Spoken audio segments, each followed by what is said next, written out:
प्रिय श्रोता बंधु आपण समस्त को प्रभु जीशु नाम रे नमस्कार। आज आम पास्का कालर षष्ठ रविवार रे प्रवेश करिछु।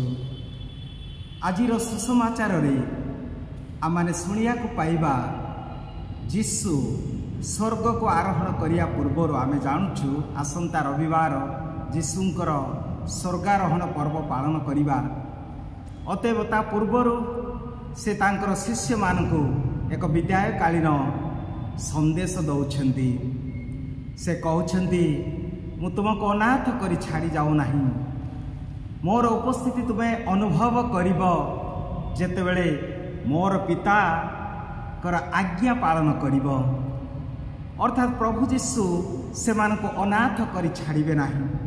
जेपरि से एब्रिय मंडली निकट को पत्र रे आमे देखा पाऊ अध्याय 13 पद संख्या 5 रे से लेखा अछि मु तुमको केबे परित्याग करिबी नाही, मु तुमको केबे एकाकी छाड़ी जीवी नाही।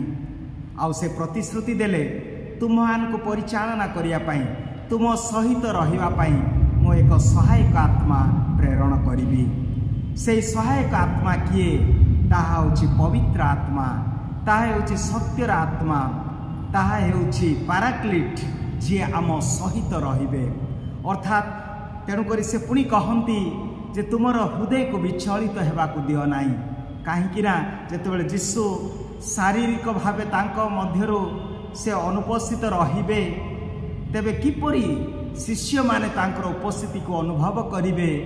तेणु से यही सब वाक्य कहउछंती जे से कहती जे मु तुम निकट को एक पवित्र आत्मा को पठेबी, एक सहायक आत्मा को पठेबी जे तुम सहित रहिबो, तुमको परिचालना करिब एवं तुमको कौन करिब से पवित्र आत्मांकर कार्य कौन हबो। से कहती 14 अध्याय आज सुसमाचार आम शुणिया को पाओ 14 अध्याय 26 पदर लेखा अछि से तुम्ह मान को मु जहाँ जहाँ शिक्षा देछि आउ से शिक्षा से देबे एवं अनेक जो सब विषय कही ताहा मने पकाई देबे। मने पकाई देबा शिक्षा देबा होछि पवित्र आत्मांकर कार्य। शिक्षा देबा एवं मने पकई देबा मोर गोटे अनुभव मु कहिया पई चाहे। मु जेतेबेले प्रथम थर पाई सेही केरलर मुरिंघुर बा पटा ध्यान पाई जाइथिली। प्रथम थर जाउथिली मु जो पारिस रे थिली सेठिकार सिस्टर जनक कहले फादर आपण जाउछंती ना पटा आश्रम को पटा ध्यान केंद्र को मोर भौणी अछंती सेठी आ आपण को से सब देखेबे आ गोटे चिट्ठी नहीं जातु। मु बहुत खुशी हेली आ अनेक कार्यक्रम मध्य तापरे मु करिबी बोली योजना करी गली तांको ठारू चिट्ठी आनिली। आ जेतेबेले मु पटारे से ध्यान केंद्र पहुँचली आरंभ करिबा पूर्वरु ध्यान आरंभ करिया पूर्वर समय थिला तो मु सेही सिस्टर माने जो आड़े अछंती सेपट को गली आउ जाई जने सिस्टर को मु पचारली सिस्टर एठिकार जने सिस्टर भौणी आम ओडिसा रे काम करंती आउ तांकु मु केमिति साक्षात होई पारिबी। सेतेबेले सेही सिस्टर जन कहले फादर एठारे अनेक सिस्टर माने अछंती आपण नाम कहतु। आउ सेतेबेले मोर मने पड़िला नाही कारण चिट्ठीटा मध्य मु नहीं गली नाही। तापरे मु आसिली आसिला पर चिट्ठी खोजुची मु पाऊ नाही। फेरी आसिली ध्यान सरिला ध्यान मध्य मु अनुभव कली से पवित्र आत्मांकर शक्ति पवित्र आत्मांकर उपस्थिति। तापरे ध्यान सरिला परे मु पुणी थरे जाइछि खोजिली से चिट्ठीटा हुए तो मु आनीथिबी किंतु चिट्ठीटा नहीं नथिली भूली जाइथिली। तथापि मु पुणी थरे चेष्टा कली जीवा पाई आउ से सिस्टर मानक पाखको जाई पुणी गोटे सिस्टर सहित साक्षात हला। आ मु कहली सिस्टर एठारे काम करथिबा जने सिस्टर भौणी सेही एई ध्यान केंद्र रे अछि मु तांको साक्षात करि पारिबी कि। आउ सेतेबेले सिस्टर पचारले फादर पुणी थरे सही प्रकार एते सिस्टर माने अछंती आपण तांको नाम कहंतु ना। आउ सेतेबेले मोर हठात मो पार्टी बाहरी पड़ा मु कहली रीना सिस्टर बोधे रीना सिस्टर। सेतेबेले से कहले मु तो रीना सिस्टर मु तो मोर भौणी तो से पारिस रे काम करछंती। आउ तापरे देखंतु अर्थात ଯେତେବେଳେ ପବିତ୍ର ଆତ୍ମା ଆସିବେ ତାଙ୍କର କାର୍ଯ୍ୟ ହେଲା ସେ ଆମମାନଙ୍କୁ ସ୍ମରଣ କରାଇଦେବେ। ସେ ସ୍ମରଣ କର ମୁଁ ଭାବିନଥିଲି ଜାଣିନଥିଲି, କିନ୍ତୁ ସେହି ସମୟରେ ପ୍ରଭୁ ଆମମାନଙ୍କର ମୁଖରେ କଥା କହିବେ। ପୁଣି ଅନେକ ବିଷୟ ପବିତ୍ର ଆତ୍ମାଙ୍କର କାର୍ଯ୍ୟ ପୁଣି ସାକ୍ଷ୍ୟ ଦେବା। 15 ଅଧ୍ୟାୟ 26 ପଦରେ ଜହନ 15 ଅଧ୍ୟାୟ 26ରେ ସାକ୍ଷ୍ୟ ଦେବା ହେଲା ଆଉ ଏକ କାମ ପବିତ୍ର ଆତ୍ମାଙ୍କର। ପୁଣି 16 ଅଧ୍ୟାୟ 13 ପଦ ଜହନ ଲିଖିତ ସୁସମାଚାର 16 ଅଧ୍ୟାୟ 13 ପଦରେ ପବିତ୍ର ଆତ୍ମାଙ୍କର କାର୍ଯ୍ୟ ହେଲା ଯେ ଆଗାମୀ ବିଷୟ ଗୁଡ଼ିକ ଜଣେଇଦେବା। ଆଗାମୀ ଆଗକୁ କ'ଣ ଘଟିବ ତାହା ମଧ୍ୟ ଜଣେଇଦେବା। ତେବେ ଆଜି ଯୀଶୁ କହୁଛନ୍ତି ମୁଁ ଯେଉଁ ପବିତ୍ର ଆତ୍ମା ସହାୟକ ଆତ୍ମା ଦେବି ସେ ତୁମକୁ ଶିକ୍ଷା ଦେବେ, ଆଉ ଯେଉଁ ସବୁ ଶିକ୍ଷା ଦେଇଛି ତାହାକୁ ପୁଣି ମନେ ପକାଇ ଦେବେ। ମନେ ପକାଇବା ହେଉଛି ପବିତ୍ର ଆତ୍ମାଙ୍କର କାର୍ଯ୍ୟ। ଅନେକ ସମୟରେ ଆମେ ଯେତେବେଳେ ବିଭିନ୍ନ ପ୍ରକାର ଇଣ୍ଟରଭ୍ୟୁ ବା ପରୀକ୍ଷା ପାଇଁ ଯାଉ ସେତେବେଳେ ଆମେ ବିଚଳିତ ହେଉ, ଆମମାନେ ଅସ୍ଥିର ହେଉ, ଆମମାନେ ଚିନ୍ତାରେ ରହୁ। କିନ୍ତୁ ପ୍ରିୟ ଭାଇ ଭଉଣୀମାନେ, ପବିତ୍ର ଆତ୍ମାଙ୍କର କାର୍ଯ୍ୟ ନାହିଁ କେତେବେଳେ ପୂର୍ବରୁ କିମ୍ବା ପରେ, କିନ୍ତୁ ଯେତେବେଳେ ଆମେ ସମ୍ମୁଖୀନ ହେବା ସେହି ପରୀକ୍ଷା ହେଉ ବା ଇଣ୍ଟରଭ୍ୟୁ ହେଉ ବା ଯେକୌଣସି ସମସ୍ୟା, ସେହି ସମୟରେ ପବିତ୍ର ଆତ୍ମା ଆମ ମୁଖ ଦ୍ୱାରା କଥା କହିବେ। ଯେମିତି ସେ ସୁସମାଚାରରେ ମଧ୍ୟ କହନ୍ତି ଯେତେବେଳେ ତୁମକୁ ବିଶ୍ୱାସ ସକାଶୁ ତୁମକୁ ନିଆଯିବ ବିଚାରାଳୟକୁ ବା ଅନ୍ୟମାନଙ୍କର ତୁମର ଶତ୍ରୁମାନଙ୍କର ସମ୍ମୁଖୀନ ହେବ, କ'ଣ କହିବି ସେ କଥା ଭାବ ନାହିଁ।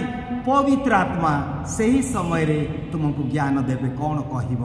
ତେଣୁ ଆଜି ପ୍ରଭୁ କହୁଛନ୍ତି ମୁଁ ତୁମକୁ ଅନାଥ କରି ଯାଉ ନାହିଁ, ମୁଁ ତୁମ ସହିତ ରହିବି, ମୁଁ ତୁମକୁ ପରିଚାଳନା କରିବି। ଅର୍ଥାତ୍ ସେହି ପବିତ୍ର ଆତ୍ମାକୁ ଦେଇକି ସେ ଯାଉଛନ୍ତି। ପବିତ୍ର ଆତ୍ମା ସେହି ସହାୟକ ଆତ୍ମା ଆମ ସହିତ ରହିବେ। ସେ ଆମମାନଙ୍କୁ କ'ଣ କରିବେ? ଆମମାନଙ୍କୁ ନିଷ୍ପତ୍ତି ନେବାରେ ସାହାଯ୍ୟ କରିବେ, ସେ ଆମମାନଙ୍କୁ ସାନ୍ତ୍ୱନା ଦେବେ। ଆମେ ତେଣୁ ସେ କହନ୍ତି ପୁଣି 14 ଅଧ୍ୟାୟ 1 ପଦରେ ତୁମର ହୃଦୟକୁ ବିଚଳିତ ହେବାକୁ ଦିଅ ନାହିଁ, ତୁମର ହୃଦୟ ଉଦ୍ବିଗ୍ନ ନ ହେଉ, ବିଶ୍ୱାସ କର, ଚିନ୍ତିତ ହୁଅ ନାହିଁ। କେଉଁମାନେ ଚିନ୍ତା କରନ୍ତି? କେଉଁମାନେ ଓନ୍ଲି ଦୋଜ୍ ହୁ ଆର୍ ପେଗାନ୍, ଯେଉଁମାନେ ଈଶ୍ୱରଙ୍କ ଠାରେ ବିଶ୍ୱାସ କରନ୍ତି ନାହିଁ କେବଳ ସେମାନେ ଚିନ୍ତା କରିବେ।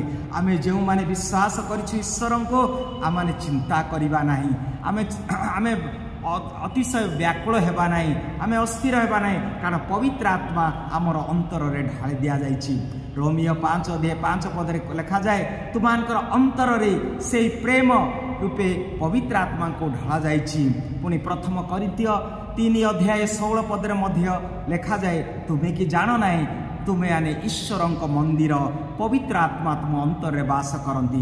ଅତଏବ ପ୍ରଭୁ ଯେତେବେଳେ ସ୍ୱର୍ଗକୁ ଆରୋହଣ କରି ଆମମାନଙ୍କୁ ଅନାଥ କରି ଯାଉନାହାନ୍ତି ଆମ ସହିତ, ଯଦିଓ ଶାରୀରିକ ଭାବେ ଆମେ ତାଙ୍କୁ ଦେଖିପାରିବା ନାହିଁ, ତେଣୁ ଶିଷ୍ୟମାନେ ଭୟଭୀଳ ହେଉଛନ୍ତି, ଭାଙ୍ଗି ପଡ଼ୁଛନ୍ତି, ଉଦ୍ବିଗ୍ନ ହେଉଛନ୍ତି। ତେଣୁ କହୁଛନ୍ତି ପ୍ରଭୁ ତୁମର ହୃଦୟକୁ ଉଦ୍ବିଗ୍ନ ହେବାକୁ ଦିଅ ନାହିଁ, ମୁଁ ତୁମମାନଙ୍କ ନିକଟକୁ ସେହି ପବିତ୍ର ଆତ୍ମାଙ୍କୁ ପଠାଇବି। ଆଉ ସେହି ପବିତ୍ର ଆତ୍ମା ଆସିଲେ ମୁଁ କହିଲି ତାଙ୍କର କାର୍ଯ୍ୟ ଶିକ୍ଷା ଦେବା, ତାଙ୍କର କାର୍ଯ୍ୟ ସ୍ମରଣ କରାଇଦେବା, ତାଙ୍କର କାର୍ଯ୍ୟ ଆଗାମୀ ବିଷୟରେ ସୂଚନା ଦେବା ଏବଂ ତାଙ୍କର ମଧ୍ୟ ସେହି ପବିତ୍ର ଆତ୍ମାଙ୍କର ଫଳ ହେଉଛି ଶାନ୍ତି। ତେଣୁ ଆଜିର ସୁସମାଚାର ଯୀଶୁ ମଧ୍ୟ କହନ୍ତି ମୁଁ ତୁମମାନଙ୍କୁ ଯେଉଁ ଶାନ୍ତି ଦେବି ତାହା ଏହି ଜଗତ ଦେଇପାରିବ ନାହିଁ। ଏହି ଜଗତ ହୁଏତ ଯୁଦ୍ଧ, ଆଜି ଆମେ ସମସ୍ତେ ଶାନ୍ତି ଚାହୁଁଛୁ, ଆଜି ଆମ ଦେଶରେ ଯୁଦ୍ଧ, ଆମମାନଙ୍କର ପଡ଼ୋଶୀ ଦେଶରେ ଯୁଦ୍ଧ, ଆମେ ସାରା ବିଶ୍ୱ ଆଜି ଆତଙ୍କିତ, ଆଜି ଭୟବିହ୍ୱଳ ହୋଇଅଛି, ସମସ୍ତେ ଶାନ୍ତି କାମନା କରୁଛୁ। କିନ୍ତୁ କିଏ ପ୍ରକୃତ ଶାନ୍ତି ଦେବ?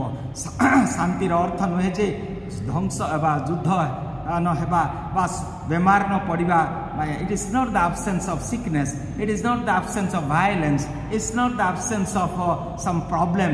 এই ସବୁ ଥିବା ସତ୍ତ୍ୱେ ମଧ୍ୟ ଯେଉଁମାନେ ପ୍ରଭୁଙ୍କ ସହିତ ଜଡ଼ିତ ହୋଇ ରହନ୍ତି, ଯେଉଁମାନେ ଅନ୍ୟ ସହିତ ଜଡ଼ିତ ହୋଇ ରହନ୍ତି, ସେମାନେ ଏହିସବୁ ସମସ୍ୟା, ରୋଗ ଆଉ ଦୁଃଖ ଥିବା ସତ୍ତ୍ୱେ ମଧ୍ୟ ଆମେ ଅନ୍ତରରେ ଶାନ୍ତି ପାଇବା। ତେଣୁ ଆଜି ପ୍ରଭୁ କହୁଛନ୍ତି ମୁଁ ତୁମମାନଙ୍କୁ ଶାନ୍ତି ଦେଉଛି। ଏହି ଶାନ୍ତି ହେଉଛି ପବିତ୍ର ଆତ୍ମାଙ୍କର ଫଳ। ଏହି ଜଗତର ଶାନ୍ତି ନାହିଁ, ଖାଇଦେଲେ ଶାନ୍ତି ନାହିଁ, ବା କ'ଣ ଗୋଟେ ଭୋକିଲା ଥିବା କ'ଣ ଗୋଟେ କିଣିଦେଲେ ଶାନ୍ତି ନାହିଁ, ଅଳ୍ପ କ୍ଷଣ। କିନ୍ତୁ ଯେଉଁ ଶାନ୍ତି ପ୍ରଭୁ ଦେବେ ତାହା ଆମମାନଙ୍କୁ କୌଣସି ଦୁଃଖରେ ସମସ୍ୟାରେ ଆମମାନଙ୍କୁ ବିଚଳିତ ହେବାକୁ ଦେବେ ନାହିଁ, କାରଣ ଶାନ୍ତି ହେଉଛି ପବିତ୍ର ଆତ୍ମାଙ୍କର ଫଳ। ଗାଲାତୀୟ 5 ଅଧ୍ୟାୟ 22 ପଦରେ ଲେଖା ଅଛି ଶାନ୍ତି ପବିତ୍ର ଆତ୍ମାଙ୍କର ଫଳ। ପୁଣି ଆମେ ଦେଖୁଛୁ ଏହି ପବିତ୍ର ଆତ୍ମାଙ୍କର କାର୍ଯ୍ୟ ମଧ୍ୟ ଆଜିର ପ୍ରଥମ ପଠନରେ, ଯେତେବେଳେ ସେହି ପ୍ରଥମ ମଣ୍ଡଳୀରେ ଜିହୁଦୀ ଅଣଜିହୁଦୀମାନଙ୍କ ମଧ୍ୟରେ ଯେତେବେଳେ ଅଣଜିହୁଦୀମାନେ प्रभु को ग्रहण करने आगभर हेले एई समय रे केतेक जिहुदी माने चाहिले कि मूसांकर विधि व्यवस्था परिच्छेदन व्यवस्था से माने जेबे अनुकरण करिवे तेबे से माने ख्रीष्टंकर अनुकरण करि पारिबे। किंतु प्रिय भाई भौणी माने आबे जानुछु सेई प्रथम मंडली 49-50 मसीह जेरूसालेम मंडली डकागला आउ वयोज्येष्ठ माने प्रेरित माने एकत्र होई पवित्र आत्मा द्वारा से माने निष्पत्ति नेले जे मोसेसंकर विधि व्यवस्था बा परिच्छेदन जे आमको आवश्यक ताहा नुहे किंतु विश्वास द्वारा आम मुक्ति पाइबा आ विषय स्थिर करागला। आज द्वितीय पठन में आम शुणुचु आमर आशा आमर भरोसा से जेरूसालेम जो जेरूसालेम स्वर्गर आसुची जो अनंत नगरी जो प्रभुंकर नगरी जोटा प्रेरित मानकर भित्तिभूमि रे सृष्टि से नगरी होउछि आमर एक लक्ष्य। आउ सेठी जीवाको हेले से प्रभुंक सहित सम्मिलित हेबाको हेले तांको सहित रहिबाको हेले आमको प्रभुंकर आज्ञा पालन करिबा। से आज्ञा से प्रेमर आज्ञा जे मते स्नेह करे आज सुसमाचार से मोर आज्ञा पालन करे मोर वचन पालन करे। अतएव जीशु जदि आज अनुपस्थित शारीरिक भावे से तांकर उपस्थिति को आमको दौरान कौ माध्यम जेतेबेले आमे स्नेह करिबा जने अन्य जन को जेतेबेले आमे तांकर वचन अनुसार जीवन यापन करिबा आउ जेतेबेले आमे परस्पर सहित तांकर आज्ञा पालन करी आमे जेतेबेले से पवित्र आत्मा को ग्रहण करिबा से पवित्र आत्मा परामर्श अनुसार चलिबा तांकर आलोक आमे जेतेबेले चलिबा आमे निश्चय प्रभुंकर उपस्थिति रहिबा। अतएव प्रेम वचन एवं पवित्र आत्मा आज प्रभु दौरान जा माध्यम आमे तांकर उपस्थिति सदा सर्वदा अनुभव करिबा। आज यज्ञ रे तांकर उपस्थिति आमे अनुभव करिबा। प्रभु आम समस्त को आशीर्वाद करंतु। आमेन।